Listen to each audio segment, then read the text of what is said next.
Hello and welcome to our live this afternoon. I'm really excited to have Ainsley here from Clarity. Ainsley, welcome all the way from the other side of the world. Thanks, Mick. Yeah, it's good to be here.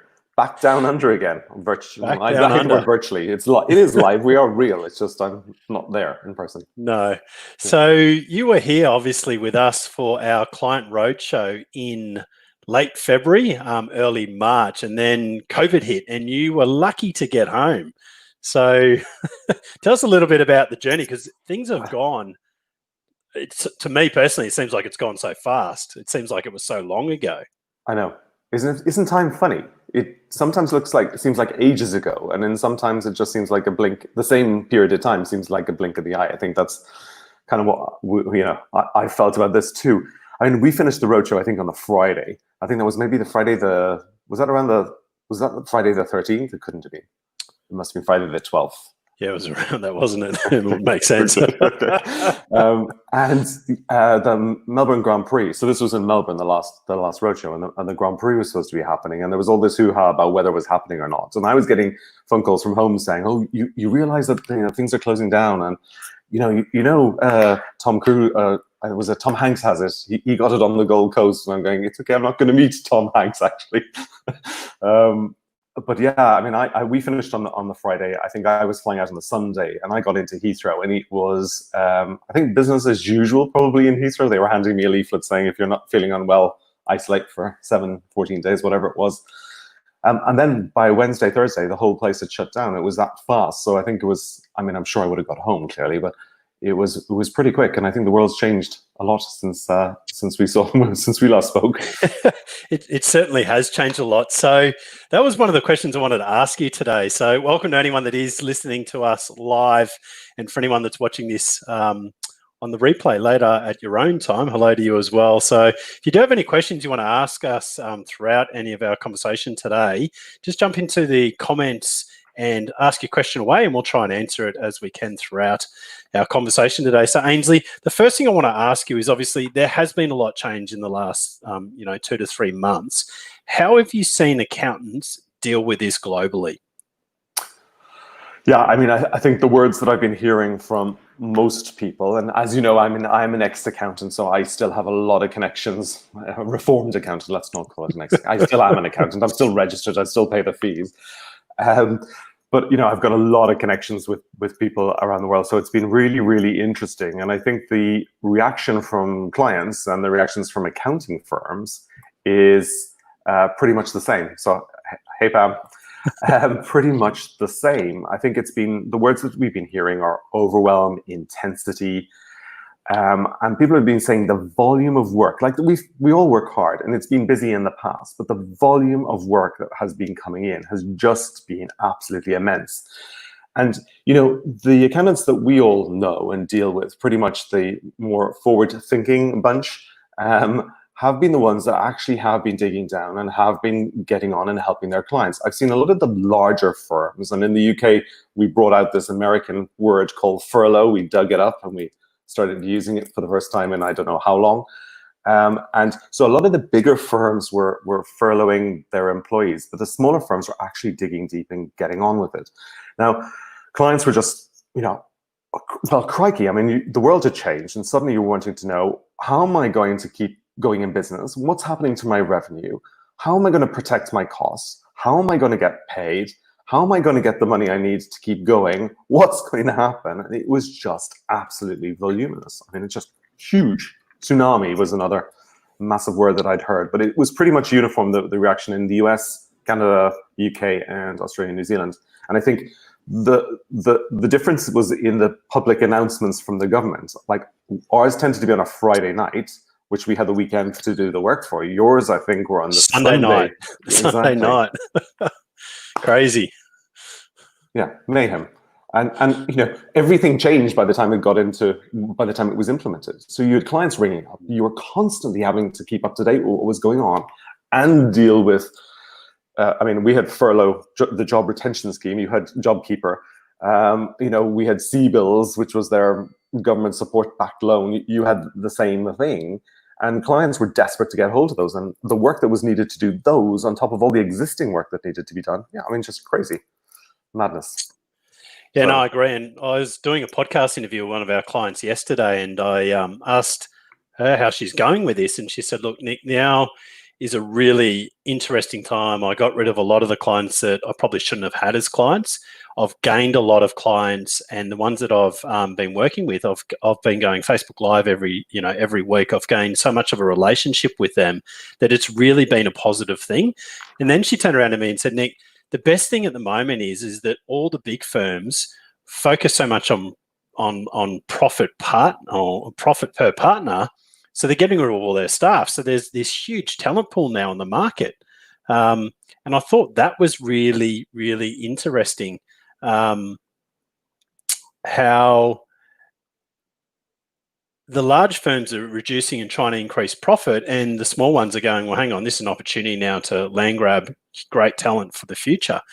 And that was just an interesting takeaway that I took from it. But, I've spoken to you a fair bit over the last couple of months. And one of the things that I've taken away, and I've been doing a lot of webinars, particularly in North America, where I've had probably over 4,000 people in the last 8 weeks. And one of the surveys I run, and I've told you about this one, is the survey around, has your business grown from 0 to 20%, 20 to 40%, 40% plus, or has it shrunk by 1 to 20, 20 to 40?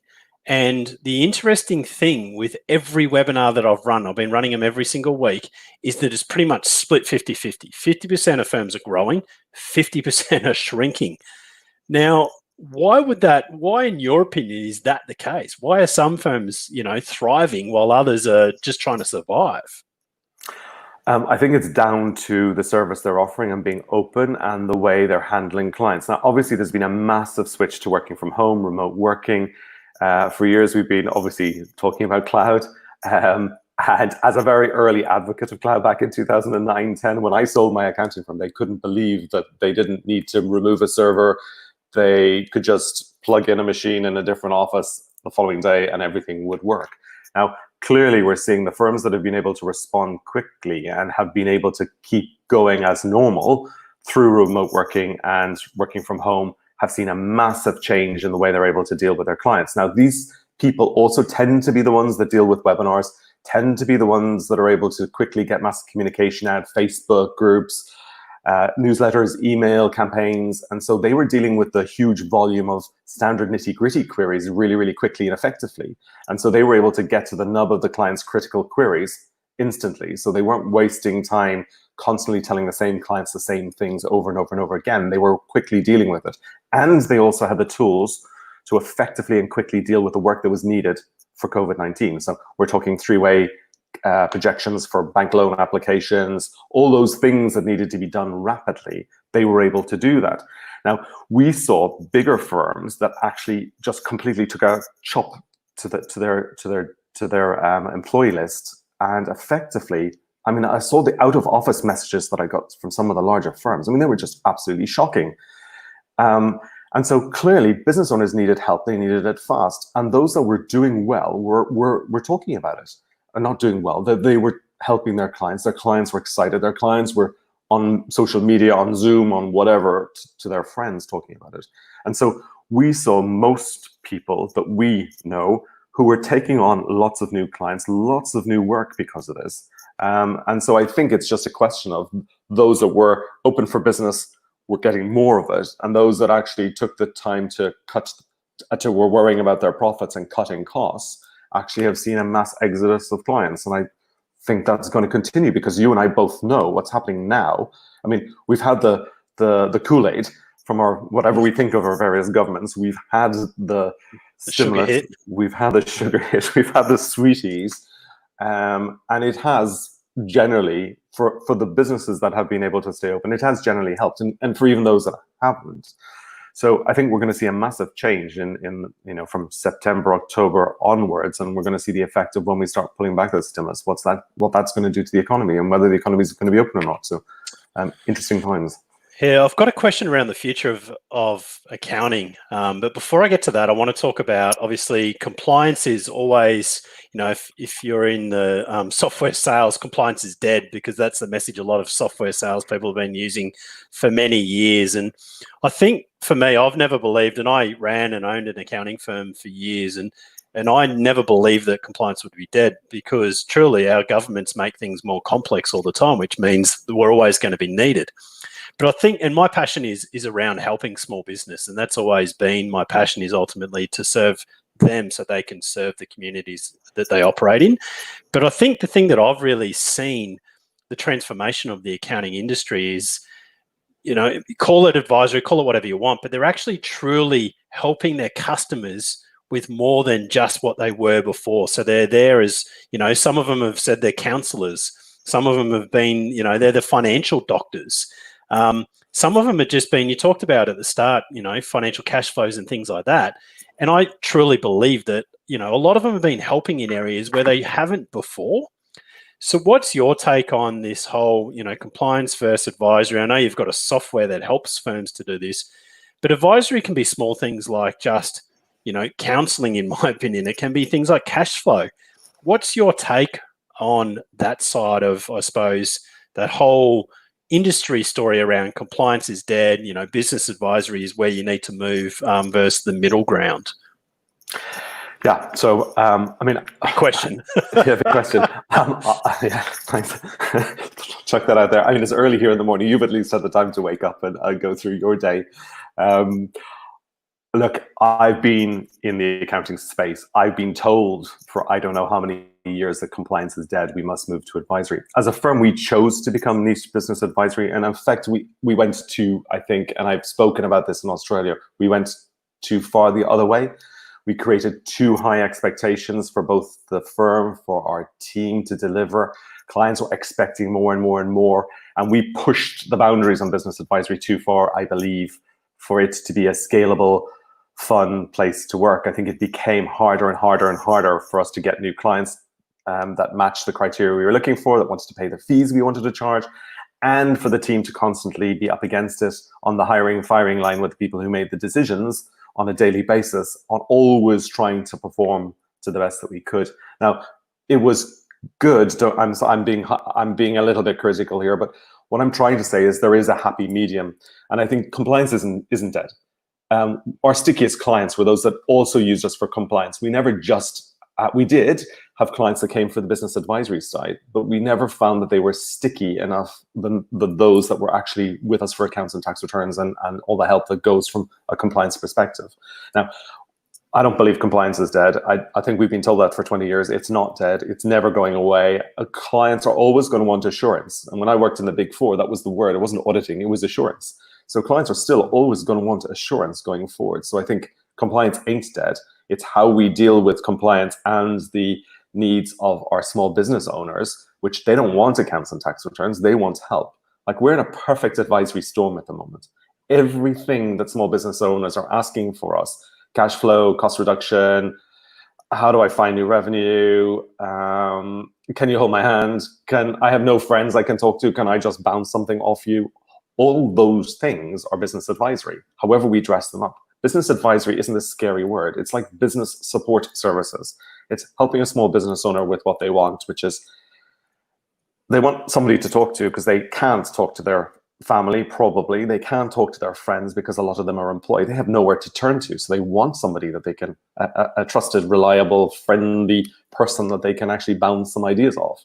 They don't get numbers, so they need help with interpreting their numbers and what they mean. They don't understand the difference between profit and cash.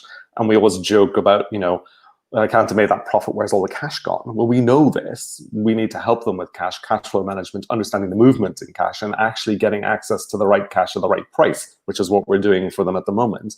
And then planning, because we're in phase 2 of COVID at the moment. We had the initial shock phase, firefight and protect both the firm and the clients, cost reductions, apply for all the loans and everything. At the moment, we're in the kind of recovery phase It's a kind of survive to thrive. So we need to make sure the businesses are strong so that they can survive through the next phase to be able to thrive when the economy starts to open again. So it is a survive to thrive phase at the moment. And we're moving into where it's going to be like a reset for growth. So the types of services we need to be offering our clients are slightly different, nuanced at different stages. But it's not beyond, this is what I was always saying, everything that a small business owner wants from us is entirely within our grasp, our ability, our training, our inherent knowledge. Everything that we know is what small business owners are desperately looking for. And so it's easy for us to just listen, to understand what they're asking for, and to be able to deliver it. And for me, that's business advisory. And I think that this has been, if we look at the positives that have come out of these times, I look at the relationship that accountants now have with clients. They may not have had that depth of relationship. Now, some of your clients, you do have that depth, but I think, I spoke to a client about a month ago, and I said to him, how are you going? He said, Nick, I've never spoken to all of my clients in 1 year, let alone speaking to every single one of them for 2 months straight. Have you found that is a common thing, that relationships are really getting bound and deepened during these times? Definitely. I mean, those firms that are there to listen and there to help and there are actually doing it more and more and more and have been forced to do it. I mean, it's something that, people have been advocating for years, grading and segmenting your clients, having different communication plans with the different segments, 4 times a year for your A clients, maybe twice a year, or whatever it is for your other clients. And it's I think clients have been demanding attention, and I think it's fantastic. I mean, I think this is an amazing time for accountants. I think it's there's been so many jokes about accountants, right? We've suffered badly from our reputation over the years. Yep. And this is really like where small business owners get that accountants are vital, that accountants are critical to the success of a business. And this is really, this has been recognized clearly across the world at the moment. And accountants are there and are helping. They're the front line for small business. They're the ones that have been actually doing the triaging, the firefighting, the assessing, the protecting, the cradling, the complete. I don't want to compare them to the NHS in the UK, because that's a very sensitive ground, and I'm sure that first responders in Australia as well, it's a very sensitive ground to compare them to. But effectively, business is accountants is the front line for business. And so I think this has been a really amazing time. I think the home working clearly and remote working clearly works. We know cloud works now. It does definitely help and makes things a lot easier. And so we're seeing, I think, this tremendous time for accountants who really get it to be able to make a massive difference to their clients and ultimately to themselves and their firm. Yeah, and one of the terms that this financial doctors I referenced before, a good friend of mine, Jamie Beresford from Practice Protect, actually did a tweet. And he doesn't tweet that often, but he put up this tweet and it went absolutely crazy. He had hundreds and hundreds of likes. It had that many reshares because he made a comment around he didn't truly understand. He'd been working with accountants and for accountants for over 5 years, but he's only truly recently understood what they're doing. And his comment was around, it's like all of your clients getting sick at once and you're there to help them, which is in essence what has happened. So, I really love that term that he came, I suppose, phrased it as. But I think that the benefit of this is it's really helping deepen those relationships, which means clients will now trust you, that the depth of relationship is there. So you can now take them up what Russell Brunson from a company called ClickFunnels in America talks about, the value ladder. Take them up the value ladder where you add more value, you offer more services, and you gain more revenue while you're adding and serving your client community. So I really see a big benefit to that, being that we're now going to have the ability to deepen those relationships. And Heather's just shared the tweet from Jamie. So if anyone wants to check that out, this is obviously what it is. But I want to ask you a question, Ainsley, which leads on to that. What do you see the future of accounting? So, there's so much talk about everything's going to change. Nothing's going to go back to normal. It's a bit hard for me. I'm in Australia. I've been back in the office for 3 weeks. It has largely gone back to normal how we were in Australia. Our Philippines operation, completely different. Our Canadian operation, completely different. Our American operation, completely different. So where do you see the future of accounting? I think it's going to be a very balanced. So if we're talking about pure physical presence, it's going to be a balanced approach, I think, going forward. I've spoken to many people who are huge advocates of remote working, but they're saying they miss the office environment. They still miss the banter, meeting people, talking to people, having chats in between, the fun that exists in an office. And they've tried to do that with Zoom, water cooler rooms, and lots of uses of technology to try and continue that, but it's not the same. So I think we're going to see a balanced approach from an office environment where people will potentially work from home 2 days a week, 3 days a week, or whatever, but there will be, I think, a move back into offices. I don't think that's gone completely. Obviously, some firms have never been in an office and will continue not to be in an office, but I think for the vast majority, we will see office working come back. I think hopefully, my firm has been all cloud for a long time. I'm hoping now that the bigger firms will understand that cloud is really, really important, and that technology is an important aspect and an element to what we're doing. And going forward, I mean, we've always spoken, you and I, and we agree entirely. When you were talking about small business, I think that's why we get on so well, because that's exactly what I've always felt. I come from a small business background. My dad was in small business, so that's my passion too.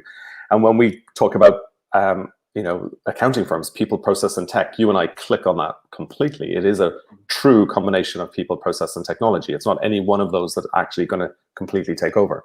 So I think we're going to see that come to the fore. Now, what I'm hoping is that we're going to see a balanced approach to compliance and advisory. So whatever we call advisory, business support services, corporate finance work, tax advisory, business advice, business support, whatever that is, we're going to see a balanced approach between compliance and that. Because if you focus purely on compliance, which a lot of firms that we know do, there is a struggle on profits.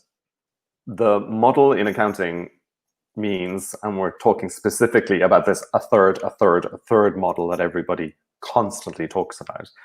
That's the theory. So for non-accounting listeners, this is saying 33% of your revenue is in salaries, giving you a gross profit of 67%. 33% is overheads, giving then 33% for distribution to the partners and leaders of the firm.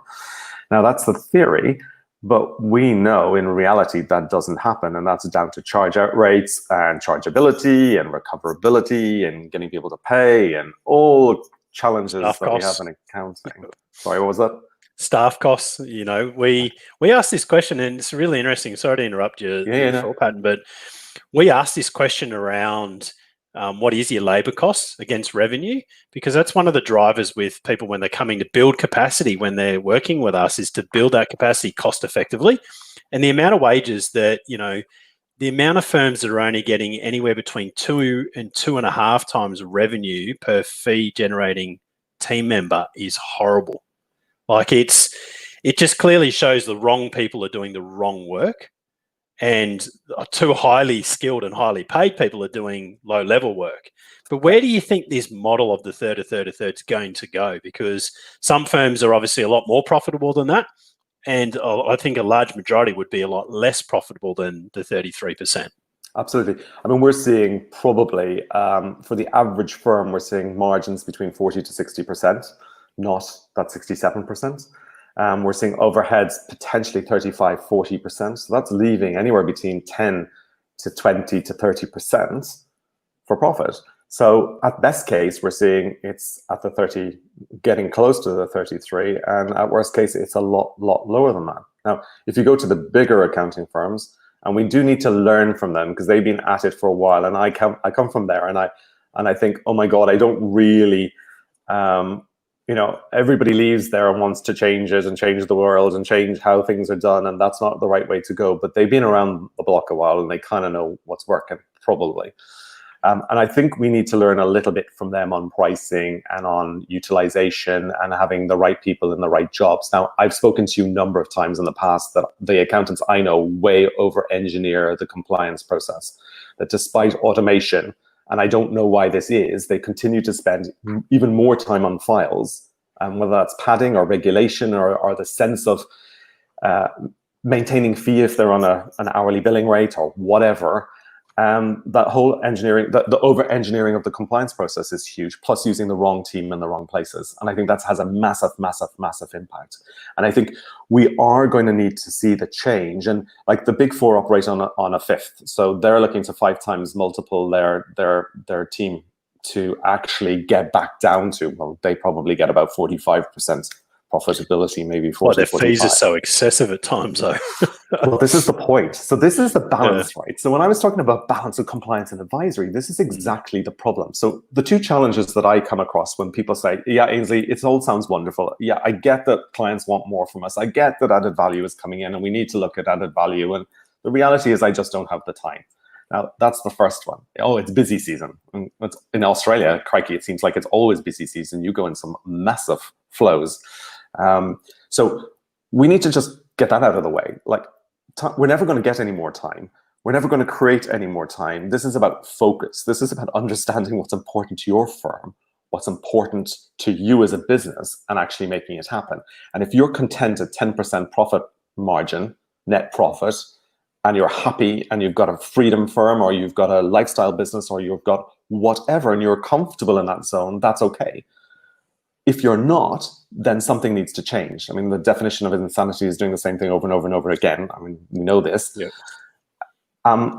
In reality, we've got to make some changes here. So we've got to stop over-engineering the compliance process. We've got to get the right people in the right seats doing the right work, which is like, don't tell me about time, use TOA effectively.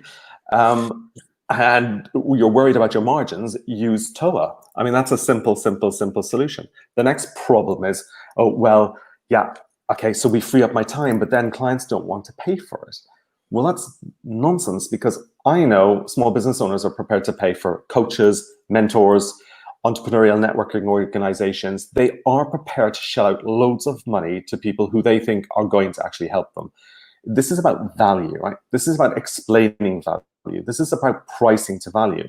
And unfortunately, the old model of bespoke advisory work doesn't work for small businesses. We're not like the big four. We can't charge huge ticket prices for business advisory because we're just not going to get away with it. So this is where technology comes into to play and really comes to the fore. It's about combining the right processes, the right people, and the right technology to drive down the delivery cost of advisory or whatever those support services are, so that we can offer them en masse by all our team, so not partner and manager reliant, all our now onshore team that have been freed up because we've gotten all the compliance work in a zone that's effective and efficient and cost effective. Then we need to use our onshore team to be absolutely able to do the face-to-face or Zoom-to-Zoom communication, hand-holding, using technology to be able to deliver business advisory at a cost-effective rate for the firm and at a price small business owners are desperately willing to pay, because they want this help. We know they need this help. They've wanted it over the last couple of months. So we need to actually change the way we're doing it, change the way we're pricing, change the way we're looking at how we combine compliance advisory and actually giving small business owners what they desperately need and want from us.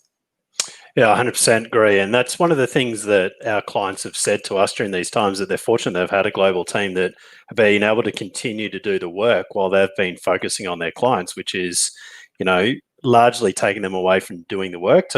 I'm in many Facebook groups like you are, and there's so much chat around, I haven't been able to do any invoicing for the last, 6 weeks or 8 weeks. I haven't been able to do any of this work because I've just been too busy working with clients. So having that global team's definitely helped. But that leads into my next question, Ainsley, which is around that whole point of I haven't been able to invoice. Now, I've seen all different ways, as you would have. I've had some of my good mates that own accounting firms have said, Nick, I've always basically worked on, I quote it, I get paid, I start, I finish. I don't start without getting payment. And they've continued to maintain that throughout these times. For new work that they were doing counselling and conversations at no charge to clients. But if the client had new work they needed done or wanted them to do things like in Australia JobKeeper, they charge for it up front. Now, I've had the opposite. I had a client last week that I said, how are you going with obviously invoicing, collecting money? And he said, Nick, I haven't been invoicing. He goes, I've been putting it on WIP. So I'm carrying it, and I've been carrying it for 2 months. And I said to him, I said, mate, that's just going to be a big slap in the face for when you do charge that to clients, it's a big whack to them, and it's only going to cause you more challenges potentially around getting payments. Now, what have you seen, I suppose, accountants doing, and what is, I suppose, your advice on how to deal with this during, because it is a challenging time. I mean, some of our clients, some small businesses, or a large majority of them, are really, really struggling financially. Like, it's a challenge, but then we got to get paid as well. You know, we can't do work for free. Agreed. So just to finish off the last point, I forgot to mention that we've been building a calculator for people to look at compliance, look at advisory, how they can combine the two, how it works together, and how they could affect their margins and their business model. Now, the website unfortunately crashed, so we had to throw up an Excel spreadsheet. Go back to Excel, crikey, I'll be shot for doing that. So Amy's going to put in the link in there if people want to play with their business model, third, put in their own numbers, see what their numbers are, and then see how they could change and add to compliance and mix it with advisory, and how that could mix and match for their firm. So they can play with that. So Amy's going to chuck the link in the comments. Excellent. Now, onto this whole thing about pricing, right? I have seen, like you, firms do completely different things. So I've seen some firms that say, this is my opportunity to support my clients. This is my chance to actually help them. They're desperately needing help. I can't charge them because they're in trouble. It's not morally correct for me to do so. I need to just buckle down, get on with it, and do it. And hope that me being there for them now means that they're loyal and they're going to stay, and it's going to pay me on the other side. So how we act now is how we're going to be perceived, or how we're going to be perceived going forward, and that view of the world. There are others that I've seen, and it's particularly I've seen in the US and Australia, this example where it's, no, this is my fee, this is what I'm going to charge. They're a bit more upfront than the Brits. I need fit my own oxygen mask first. You need me to be around. I've got salaries to pay. I've got overheads to pay. You need me to be around to be able to support you. I need to be around to be able to support my family and you. This is reality here. We need to get paid for the work that we're going to do. And then there's been people in between, where they've been, maybe if they've been on subscription services, so they've been billing clients monthly, they've been saying, well, you continue paying the monthly fee and I'll just swap stuff in and out. And I think those approaches on bulk, as you suggest, are dangerous. I think once we're swapping things in and out with a client, if we're not issuing an invoice and a credit note for the work that we're doing in addition, or taking or swapping, then it becomes a bit messy for the client, and the client takes for granted sometimes that we swap stuff in and out, and then they expect stuff in the future that we're going to swap in and out, and it becomes very difficult if we do that en masse. Likewise, if we just do work free, either put it in a WIP bank to bill on a wing and a prayer, or we're going to write that off en masse. I don't think that's the right option either. I think it is a happy medium. I mean, like, there are certain clients that you're going to have to do work for because they've got nobody else, and you've got to decide whether that's a gift, whether that's a deferred billing, whether that's taking commission from a loan application, whatever that may be. There are people where you're going to have to say and have that upfront conversation with. And I think this is about the upfront conversation, which accountants, we naturally are scared of upfront conversations. We like to hide behind potentially, here's the bill, wing it out, and let's hope that they pay.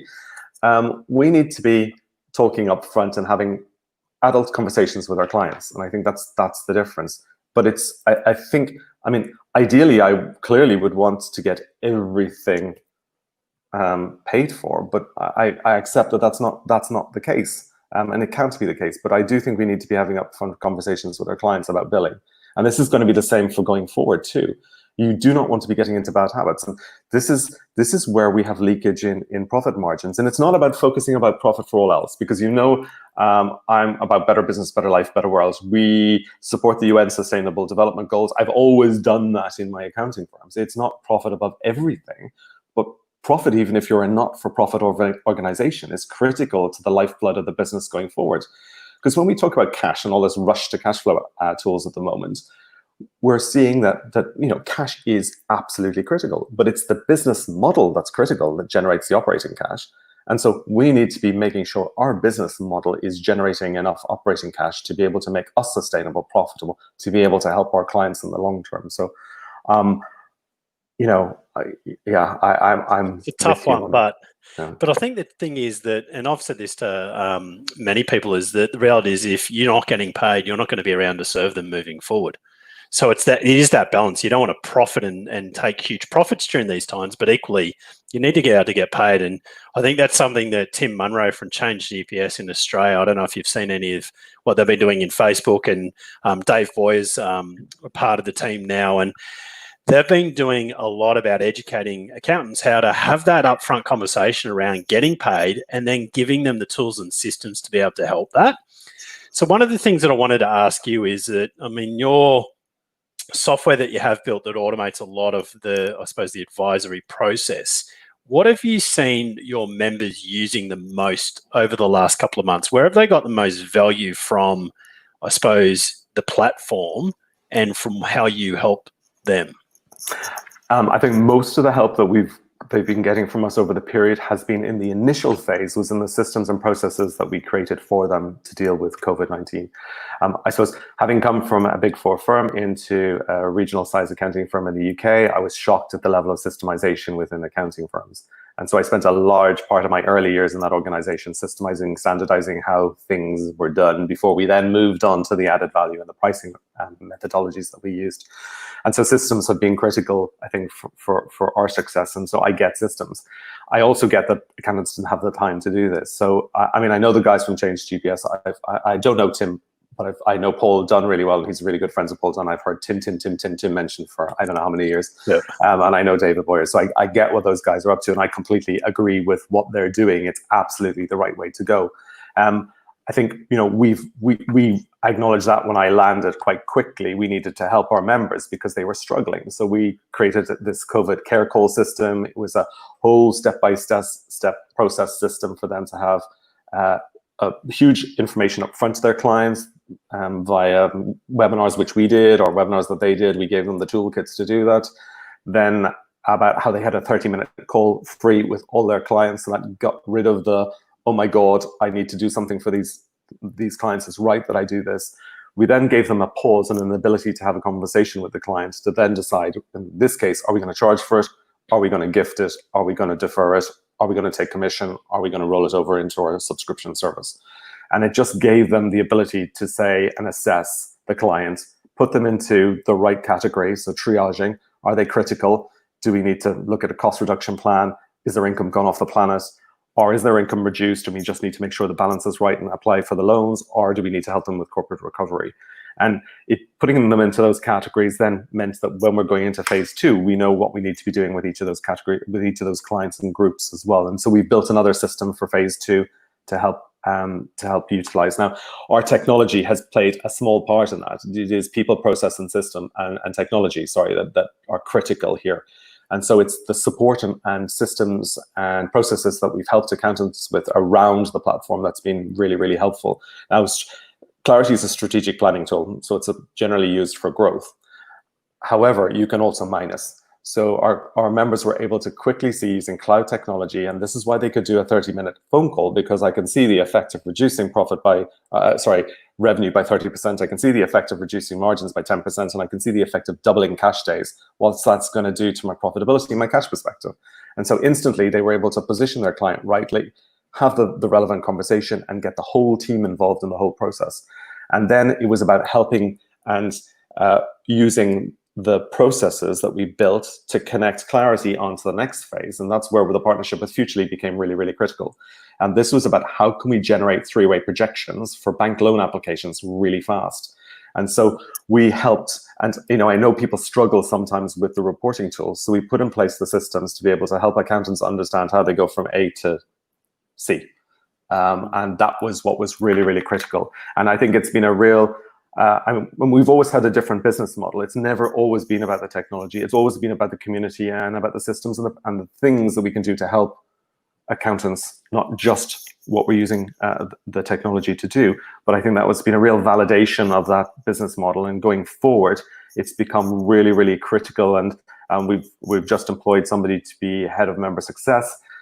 We are building out the team, and it's definitely from the support and member success side that we're really pushing hard on, because the dev And we launched a new portfolio view, which gives you a complete perspective of all your clients in one screen, and the ability to play with those and filter and sort and benchmark and do all those amazing things. So from a dev perspective, we get the roadmap. This is now about how we help accountants free up their time, stop over-engineering compliance, help them get the systems and process in place, have partnerships with the likes of TOA, which is so critically important, I think, for the future business model of accounting.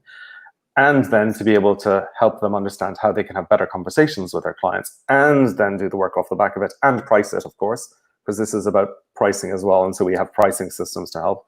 And then our connections to the other apps, which actually do the heavy lifting, to then loop back into Clarity to actually scale the business when it's ready to grow.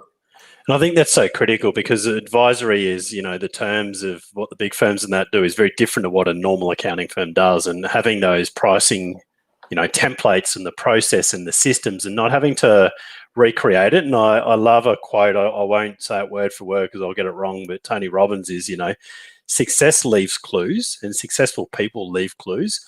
Why? So go and learn from them rather than learn the hard way of making the mistake. So you've already built all of that. You've already got all the tech. You've already got the process, the systems to do it and deliver it. And that's what we love so much about what you do.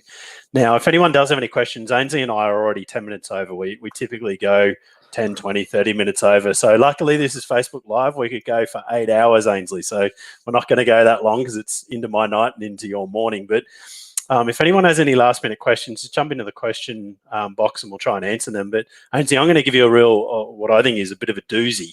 So firms have obviously gone from no one knew what COVID was even coming to a degree, and then it smacked us all in the face. We were there, counselling and working with our clients to work out whether they could survive being, well, largely the world was shut down, so businesses were shut down. We're now coming out of that, where reopening starting to happen, particularly in Australia, where we are. Things are going to slowly be getting back to what we, normal, or the new normal, whatever you want to term it. Where do you think accountants can add real value over the next 6 months? Where do you think that they, because we've been there to help our clients through these times, but where can we truly serve our clients the best over the next 6 months? I think it's understanding each client individually, understanding what they need from us and delivering it. It sounds basic, it sounds simple, but so many firms don't do that. I think, I've always been an advocate that every business needs a business plan at a minimum. But to just jump into business planning without understanding where the client wants to get to, or the challenges and issues that they're facing, is nonsensical. And unfortunately, as accountants, we're often too quick to jump to the solution. So we know they need a business plan, so we just jump straight in and do the business plan. Well, unfortunately, we're not taking our client with us on that journey. So we're diagnosing. We're not actually sitting down. Well, sorry, we're prescribing. We're not even diagnosing it. We're just saying, oh, this is what you need. Have it.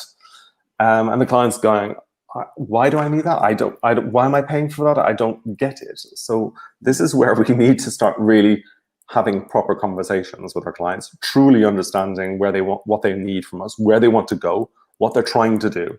And then it's working with them to create that genuine business plan. I always talk about the business model. The business model is critical. Now, going forward, we're going to have to be balancing changes to demand, changes to margins, changes to everything. And it's not just good enough for us to just look at cash. And I'm not critical. Cash is critical. Cash is vitally important. But we wouldn't tell our clients to run their business on their bank balance. Likewise, we wouldn't tell our clients to run their business using their cash balance. It's like driving your car, looking at the fuel gauge, you will crash. It's that simple. The same with business. We need to be creating business plans and business models. We need to be helping our clients understand the changes in demands, changes in pricing, changes in credit terms, and how that's going to impact their business model and ultimately affect their cash position. So it's the whole thing that we need to work with. Now, accountants, we get this. But I think if we start using and reverting back to Excel to do these, we will be spending far too long and charging far too much money than small business owners are prepared to pay if we start defaulting back to the old way of creating a complex financial model. That's not to say that that financial model isn't required for some of our clients. I'm saying for that vast majority, good enough is good enough, and that's what they're prepared to pay for. So let's make sure we can do it for all of our clients, not just our top 10, 20%. So I think this is, the key. Sitting down with the clients and helping them create a scalable, sustainable, profitable business that's going to see them through the next 6 months particularly, and then hopefully through the absolute rocketing return for the next 10 years, that they can ride that upswing. Some great takeaways there. And one of the things that I was smiling when you're talking about business planning, a large majority of when I normally speak at conferences 3 months after the end of financial year in Australia, particularly, and I asked the accounting firms, how many of you have actually done your business plan for the year that we're in now, that we're 3 months in? And there's normally like 10% of the room that put their hand up. And I know that because everyone's been swamped now, even less have. So we've actually partnered with one of our wonderful partners, Teach It Forward, and we're going to run an actual business planning day for accountants in August. So I've pre-launched something that I'm not meant to talk about yet. So keep an eye out in the next couple of months or the next 4 weeks regarding that. But I think it's so critical. I mean, we run the one-page plan. We, review our strategies every month, no matter how busy or how quiet we get. We're always reviewing that strategy. So for anyone that's on today's, I suppose, live stream that wants to learn more about what you do, I know that you're running a webinar exclusively for our clients next week, because you got a lot of interest on the roadshow. I mean, your presentation was, I listen to a lot of people in the industry speak, and I knew that you flew all the way over here, and I've been told that you're an amazing speaker, and I was blown away. And I listened to you 5 times, and I learned something every time.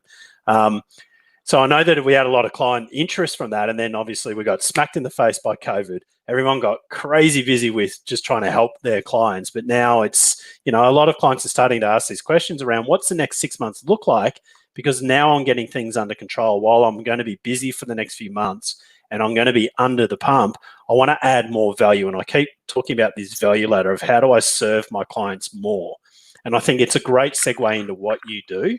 So I know you're going to run a webinar. So if anyone's interested, jump into the comments box, or you can reach out to Ainsley or myself or any of our team, and we can give you info. We might even chuck in the question box or the link to that if that is open to everyone. Is that open to everyone, Ainsley, or is it just? No, absolutely. I mean, it was specifically for those that said they wanted to hear from us. So we wanted to make sure, we've been trying to connect, and obviously they've been so busy. So this is a way for them to be able to get back and reconnect with us. It's not just for those that want to reconnect. It's for anybody that is happy cool. to connect. I mean, it is open. We will be covering. There will be immense value. You know me. This is about a value. It's about, this is what I can do to help you. And I take pages of notes when you speak. Pages. Yeah. So and I don't in your comments. I obviously owe you lots of money there. I've obviously got to slip some here. Mate, I don't run an accounting firm anymore. I learned so much. So I know Amy's just jumped in the chat and put up the link to that. So if anyone is interested, you can cut and paste that in and register. I'd highly recommend it. I guarantee you'll learn something that you can implement and take away. Ainsley, final tips before we wrap up. We've only gone 17 minutes over, so we're not too bad today. Final tips. Well, I always get criticized by my team because I overfocus on delivering value and forget about the actual reality of clarity, and I undersell it. It's from $260 a month to get the ability to create, price, deliver business advisory services, including the processes and the systems, plus the technology to help you do that, to be able to scale it across your entire firm, is a complete no-brainer. The reality is you can sign up for a 14-day free trial. I know this is a pitch now, and people are probably going to go, "Oh God, here it comes." I generally don't pitch, so this is a rarity. This is the first time. I'm seeing how you go, mate. I'll rate you after. So you can sign up for a 14-day free trial. What we find is that most people sign up for that 14-day free trial and do nothing, and then they say, "Oh, I'll get to that. I'll get to that." The firms that we've seen that have absolutely smashed it, and so one guy in the UK in his 14-day free. So rather than taking a 14-day free trial, let's flip it. Let's start now and take 14 days risk-free. So start the process now. 14 days risk-free. And in that 14-day risk-free period, he generated $85,000 worth of GRF from 6 conversations with clients. That's the power of having the right process, systems, and technology and people to be able to deliver what small business owners desperately want. So by all means, sign up for a free trial. clarity-hq.com is the place to go. But in reality, you should probably take that 14 days free and just get stuck in. This is about getting started. For too many times, accountants don't implement because we've got too much on. We revert back to client crises. It's always busy season. You're never going to have the time. This is critical for your business to understand the importance of how you can combine compliance and advisory. We've got the tools to be able to help you do it, and the connections with all the relevant people to make that happen for you too. So just get started. Mate, I'm going to have to give you a round of applause, because for anyone that doesn't know Ainsley, he doesn't pitch, he educates. So this is a first for me. So I'm quietly laughing away, and I think Heather's, put it up there. She's never heard you either. But Probably not. For anyone that hasn't, I suppose, is interested in learning more, if you want to learn something from one of the best in the industry, I would highly recommend you go to the webinar. Like I said, I don't practice accounting anymore. We serve accountants. But I learned so much being on that roadshow with you for, the 3 weeks. And I think that the investment of an hour would be well and truly worth their time. And then, for the small cost of the software, I think the software cost is irrelevant. It's what value do you add to the people you're serving? And if you add more value, you're going to get paid. And if you can't get back $2,500, I would almost be willing to say, look, I'll pay for the subscription. It's just crazy. How can you not add that much value to your clients? And I think this is my final key message is, now is the greatest time, I think, in many years, where we need to serve our clients the best we can. We need to be there to add value to them. We need to be able to continue to get through these times and run our businesses so that we can be there in the long term to serve our clients the best. So take advantage of these times. They're challenging, they're stressful, they're everything that you ever want to imagine. But we'll be better for it. We'll come out the other end for it. So, Ainsley, thank you so much for all the value you've added today. I love our conversations. Absolutely love them. So I appreciate everything you've contributed today. No, well, thanks. So this isn't a slap back thing, but I mean, you and I are on the same page on so many things, and we have the same values and the same ideas. So it's an easy conversation generally. But thanks for your comments. I do appreciate it. It's like you and I rarely get comments like that from other people. So it's nice when somebody says, actually, yeah. I agree. So, mate, appreciate your time, and look forward to our continued conversations in the future. And thank you, everyone, for investing the time with us today, whether it's only a couple of minutes or all of it. You can go back and watch it a few times if you want. And really appreciate your time, Ainsley, and look forward to chatting again. Thanks. Thanks, mate. Delighted to speak again. Cheers.